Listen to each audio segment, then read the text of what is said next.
لازم ادي ابني مكمل غذائي؟ في الغالب الطفل اللي بيتم تغذيته بشكل صحي متوازن كارب وبروتين وفواكه وخضار ده الطفل اللي مش بيحتاج لمكملات غذائيه، ولكن احيانا في حالات معينه لازم تدي فيها الطفل مكمل غذائي. ايه هي؟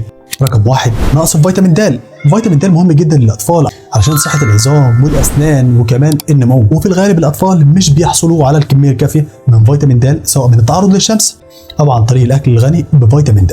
رقم 2 الانيميا ونقص الحديد، وده الطفل اللي بيحتاج ان هو ياخد الحديد كمكمل غذائي. رقم 3 ضعف الشهيه وسوء التغذيه. في الغالب ضعف الشهيه وسوء التغذيه احيانا بيكونوا مرتبطين بمشاكل في الجهاز الهضمي عند الاطفال، او الطفل مثلا عنده ديدان هي اللي مسببه له المشكله دي. علشان كده لو الطفل عنده ضعف في الشهيه وسوء التغذيه لازم تعملوا تحليل مناسب علشان لو عنده ديدان تعالج السبب وبعد كده ياخد مكمل غذائي. رقم 4 الاطفال النباتيين، وده في الغالب مش عندنا، هم بيعتمدوا في تغذيه الطفل على النبات فقط، ده طبعا ليه اضرار كبيره ودايما بيعانوا من نقص فيتامين بي 12. المكملات كويسه وكل حاجه، ولكن مش عمال على البطال هندي الطفل مكملات، احيانا بيكون ضررها اكتر من نفعها لو استخدمت بشكل خاطئ. جرعتها لازم يحددها طبيب او صيدلي لانها بتتوقف على عوامل كتير زي عمر الطفل ووزنه وحالته الصحيه.